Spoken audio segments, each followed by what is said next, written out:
que ça s'est passé, c'est très important. Chers frères et sœurs, et chers téléspectateurs, c'est très important ce que nous sommes en train de dire. Il faut que ceci se passe dans notre vie. Jean chapitre 3, verset 5. Il dit, Jésus répondit, en vérité, je te le dis, si un homme ne naît d'eau et d'esprit, il ne peut entrer dans le royaume de Dieu. Si un homme ne naît d'eau et d'esprit. Nous commençons à regarder cette affaire de trop près. Il faut naître d'eau et d'esprit. Mais plusieurs personnes disent, non mais cette eau, c'est l'eau du baptême. Non, alors ça c'est une grave erreur. Ça ne peut pas être l'eau de baptême, parce que vous et moi, nous savons que si quelqu'un doit être baptisé dans l'eau, il faut qu'il soit déjà né de nouveau. Alors, nous sommes encore ici dans le principe de la nouvelle naissance. Pour être donc baptisé, il faut être né de nouveau. Nous pouvons le lire dans le livre des Actes chapitre 10. Actes chapitre 10, verset 47. Actes chapitre 10, verset 47. Alors Pierre dit, peut-on refuser l'eau du baptême à ceux qui ont reçu le Saint-Esprit aussi bien que nous? Donc ces hommes avaient déjà reçu le Saint-Esprit. Et il demande si on peut leur refuser l'eau du baptême. Non, bien sûr. Parce qu'ils ont déjà reçu le Saint-Esprit. Alors, bien-aimés, il faut d'abord avoir reçu le Saint-Esprit pour être baptisé. Donc ici, l'eau dont on parle n'est autre que la parole de Dieu.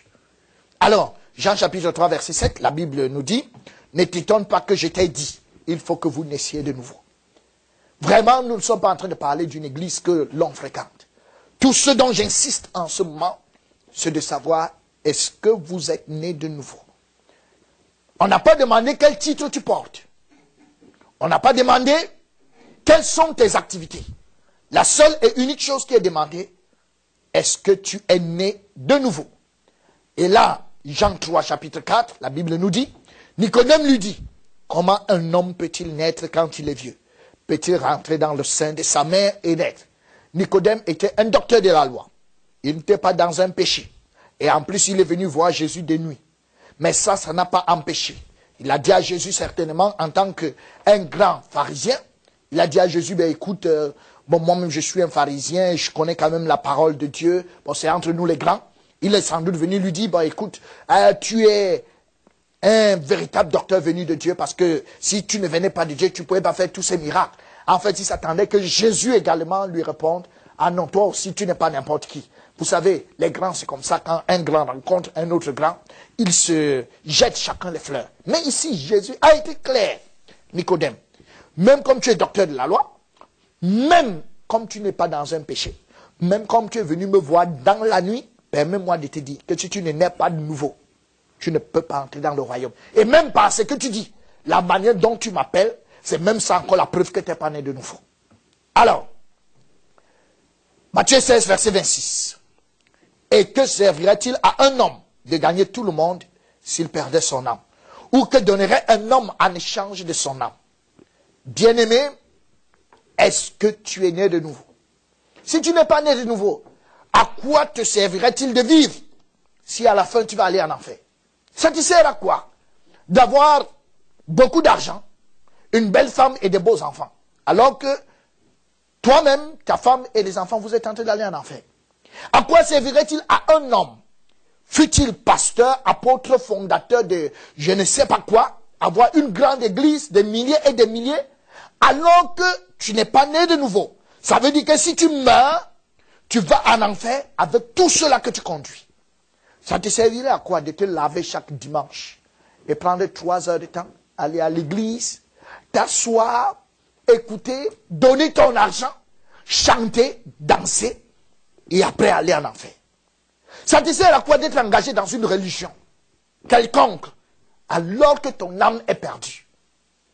Ça te sert à quoi de manger chaque jour alors que tu vas en enfer? C'est une question très importante pour chaque être humain. Parce que quand nous regardons ceci, d'un côté nous avons le monde.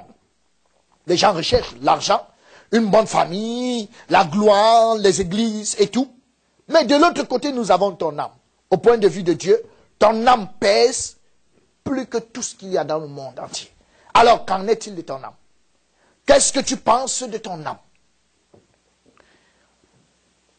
Matthieu chapitre 7, verset 21 est très clair. Ceux qui me disent, Seigneur, Seigneur, n'entreront pas tous dans le royaume des cieux.